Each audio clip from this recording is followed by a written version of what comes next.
Ma fille, aujourd'hui est un jour spécial, c'est un grand jour pour toi, c'est un jour où tu vas franchir une étape importante dans ta vie, je suis tellement fière de toi Yasmine, tu es devenue une femme que n'importe quel homme serait fier d'avoir comme épouse, mais maintenant, tu dois savoir que le mariage, c'est beaucoup plus qu'une simple union entre deux personnes, c'est une alliance sacrée, un engagement devant Allah et devant les hommes. Oui maman, je comprends, je veux vraiment être une bonne épouse pour Aboubacar, mais, j'ai un peu peur et si je ne suis pas à la hauteur.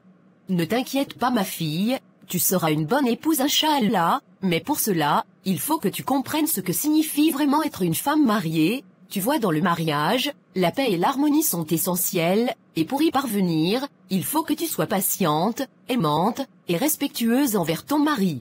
C'est compris maman. Si tu réussis ton mariage, ça sera un honneur pour moi. Il y a un proverbe africain qui dit « L'eau qui dort est plus profonde que celle qui coule ». Cela veut dire que dans le calme et la patience réside une grande force. Si ton mari te met en colère, prends un moment pour respirer et réfléchir avant de réagir. Les paroles prononcées sous l'emprise de la colère peuvent laisser des blessures profondes. Apprends à pardonner, à laisser passer certaines choses, car aucune relation n'est parfaite. L'islam nous enseigne le pardon et la miséricorde, surtout au sein du mariage. C'est compris maman. La patience, ma fille, est une vertu que l'on cultive avec le temps. Le palmier ne plie pas sous le vent, il grandit en silence et en force. De la même manière, tu dois cultiver ta patience chaque jour. Aboubacar est un homme bon, mais comme tout être humain, il a ses défauts. Si tu veux préserver la paix dans ton foyer, tu dois apprendre à accepter ses défauts et à les gérer avec sagesse. C'est compris maman, merci pour les conseils. Le respect est le fondement de tout mariage heureux. Le lion est respecté dans la savane non parce qu'il rugit, mais parce qu'il incarne la force. Ton mari doit sentir qu'il est le chef de son foyer, non pas parce qu'il te le demande, mais parce que tu le lui montres à travers tes actions. Sois toujours attentive à ses besoins, nourris-le de bonne nourriture, prends soin de sa maison, sois aimable et douce avec lui, mais surtout, consulte-le dans les décisions importantes. Cela ne veut pas dire que tu ne peux pas donner ton avis, mais fais-le avec respect et humilité. Et si nous avons des désaccords, comment devrais-je réagir? Dans chaque mariage, il y a des moments où les opinions divergent, mais n'oublie jamais ce que l'islam nous enseigne. La meilleure des femmes est celle qui obéit à son mari et qui protège ses biens en son absence. Cela ne veut pas dire que tu dois te taire et accepter tout sans broncher, mais que tu dois savoir choisir tes batailles. Si le désaccord est sur quelque chose de trivial, laisse-le passer. Si c'est quelque chose de plus sérieux, parlons avec lui, mais toujours avec douceur. La main qui berce l'enfant est celle qui influence le monde. Ce proverbe nous rappelle que la douceur et la subtilité d'une femme ont un pouvoir immense sur l'homme. Tu peux tout obtenir d'un homme dans la douceur et la soumission.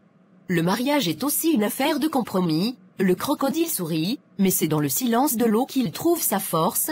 Parfois il vaut mieux faire un pas en arrière pour préserver l'harmonie du foyer. Si tu respectes ton mari, il te respectera en retour. Traite-le comme un roi, et il te traitera comme une reine. Maman, tu as tellement de sagesse, j'espère vraiment être à la hauteur de ce que tu me dis.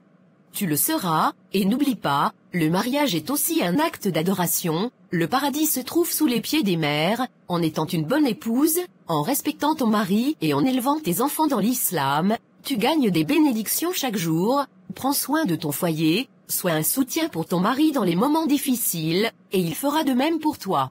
Dans les moments difficiles, tourne-toi vers Allah, fais tes prières, demande guidance et patience. L'islam est une religion de paix et de compassion. Si tu restes fidèle à tes principes, si tu continues de chercher la guidance divine, tu ne te perdras jamais. Et souviens-toi, l'arbre qui porte des fruits se courbe sous leur poids. Cela signifie que l'humilité et la modestie te conduiront loin dans ta vie de femme mariée.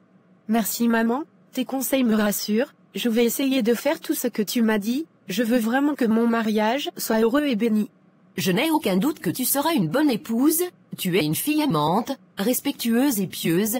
Que Allah bénisse ton mariage et te guide sur le droit chemin. Et n'oublie jamais, une maison sans femme est comme un corps sans âme. Tu es le cœur de ton foyer. Fais en sorte que ce cœur batte toujours avec amour et dévotion. Je te promets de faire de mon mieux. Je ferai tout pour que mon mariage soit une source de bonheur et de paix. Tu as toute ma bénédiction, fais-moi honneur. Tata, regarde cette photo qui est derrière moi, regarde bien l'homme qui est sur cette photo. Oui, c'est probablement le marié, mais qu'est-ce qui ne va pas, Rebecca? Cet homme qui se marie aujourd'hui, c'est Aboubacar, le fiancé d'Emmanuela, ma meilleure amie. Quoi? Ce n'est pas possible, tu dois te tromper, comment est-ce que ça pourrait être le fiancé de ton ami?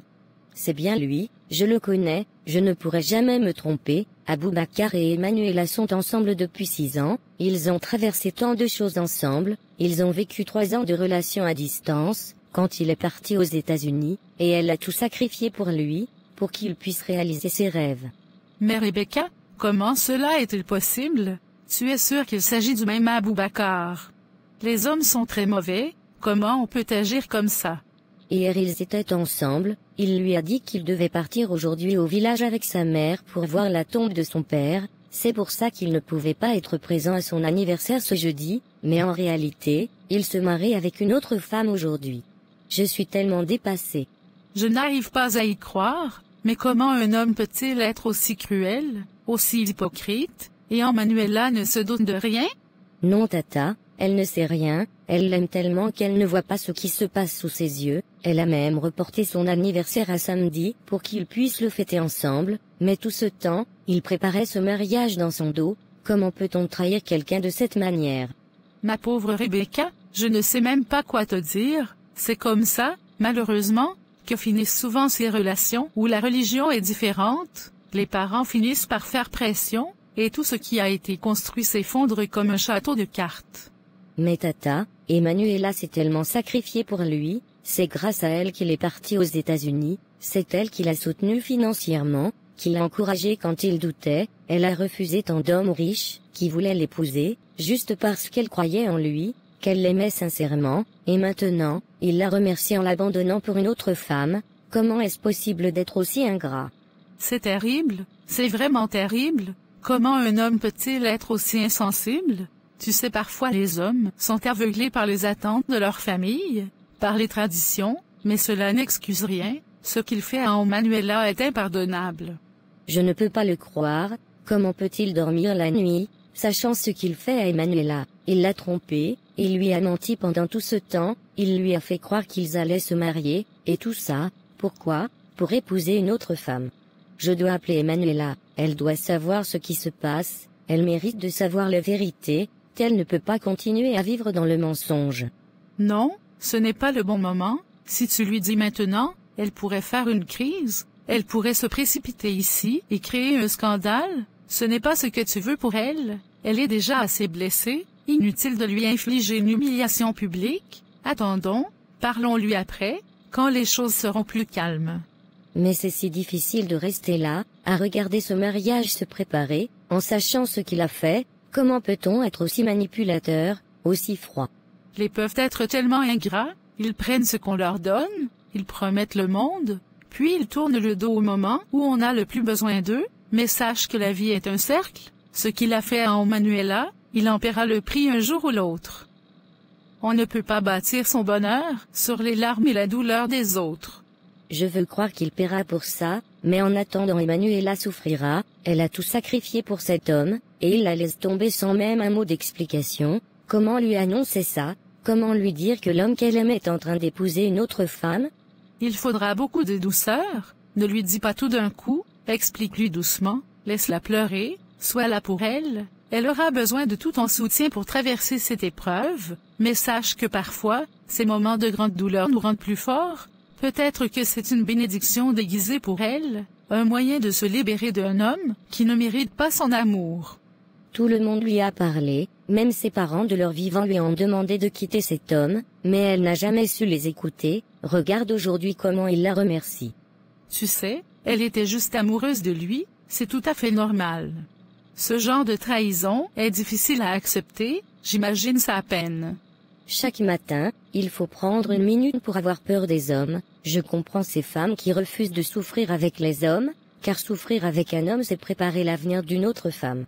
Aujourd'hui puisqu'il est riche, il décide d'épouser une autre femme et abandonner celle qu'il a toujours soutenue, c'est tellement ingrat. Aboubacar mon amour, qu'est-ce que tu penses de la cérémonie? C'était vraiment magnifique, tout le monde semblait si heureux pour nous. Oui, c'était bien.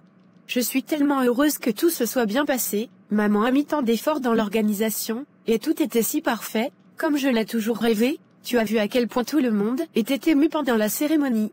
Oui, j'ai vu. Tu as l'air si pensif, est-ce que quelque chose ne va pas? Est-ce que j'ai dit quelque chose qui t'a contrarié? Non, rien de tout ça, je suis juste fatigué, je suppose. Je comprends que c'était une longue journée, mais on vient de se marier, c'est censé être l'un des jours les plus heureux de notre vie, pourtant tu as l'air si distant, si ailleurs, tu ne veux pas me dire ce qui te tracasse. Il n'y a rien à dire Yasmine, tout va bien. Aboubacar, je suis ta femme maintenant, nous devons pouvoir parler de tout, partager nos pensées et nos inquiétudes, si quelque chose te préoccupe, je veux le savoir, je veux être là pour toi. C'est juste, il y a beaucoup de choses dans ma tête en ce moment, ce n'est pas quelque chose dont tu devrais t'inquiéter. D'accord, je comprends, mais sache que je suis là si tu veux en parler, ce mariage c'est aussi un partenariat, on est censé s'épauler. Je sais mais parfois, certaines choses sont difficiles à partager, même avec ceux qui nous sont proches.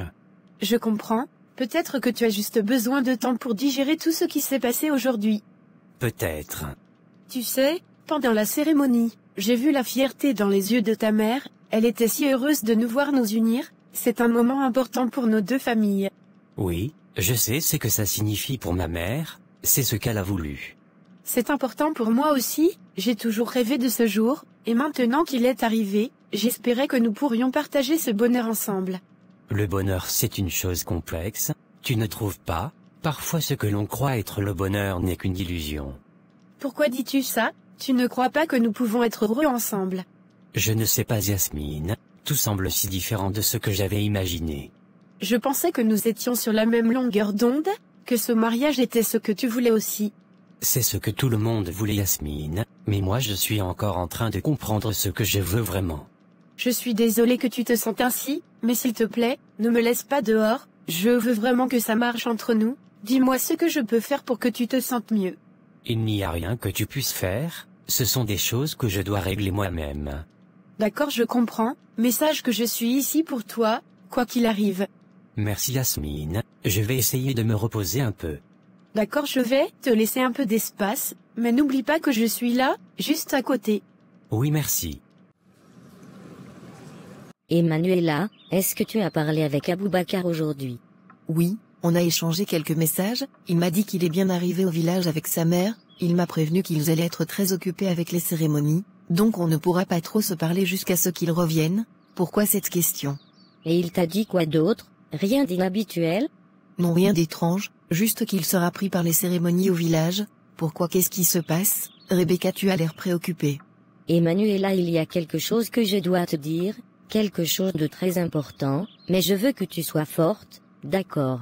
Rebecca, tu commences à me faire peur, qu'est-ce qui se passe? Qu'est-ce que tu veux me dire?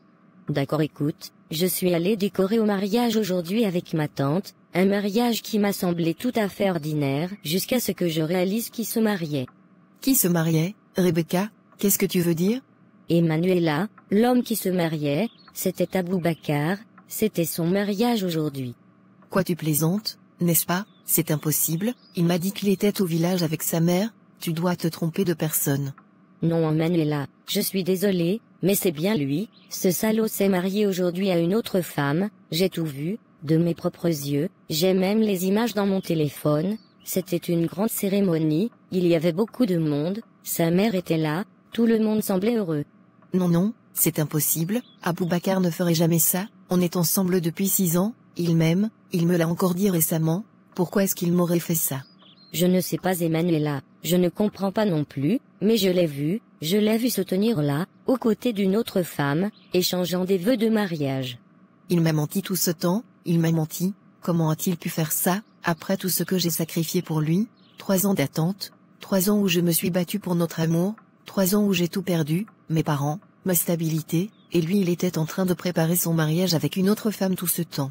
Je sais c'est cruel, c'est impensable, mais tu dois rester forte, ce qu'il t'a fait est impardonnable, mais tu ne dois pas te laisser détruire par sa trahison. Pourquoi ne m'a-t-il rien dit? Pourquoi ne m'a-t-il pas simplement dit qu'il ne voulait plus de moi? Je l'aurais laissé partir, je l'aurais laissé vivre sa vie, mais non, il a préféré me mentir, me manipuler. Je pense que sa mère a joué un rôle là-dedans, peut-être qu'il a été poussé à faire ce mariage, qu'il a été pris entre deux feux, mais cela n'excuse pas ce qu'il t'a fait. Sa mère, qu'est-ce que je n'ai pas fait pour cette famille, regarde comment il me remercie aujourd'hui. Je pensais qu'on s'aimait Rebecca, je croyais qu'on avait un avenir ensemble, j'ai tout sacrifié pour lui, et lui il m'a trahi de la manière la plus cruelle qui soit. Tout le monde m'avait averti, mon père m'avait parlé, je n'ai pas écouté, pourtant il avait raison. Tu n'as rien fait de mal, Emanuela, c'est lui qui est en faute, lui qui a tout gâché. Je sais que c'est dur à accepter maintenant, mais tu mérites mieux que ça, tu mérites quelqu'un qui te respectera et t'aimera pour ce que tu es, sans te mentir ni te trahir. Il ne mérite même pas tes pleurs, un homme qui n'ose même pas te dire la vérité en face, tu trouveras mieux que lui. Je ne sais pas quoi faire, je me sens tellement perdue, je voyais mon avenir qu'avec lui.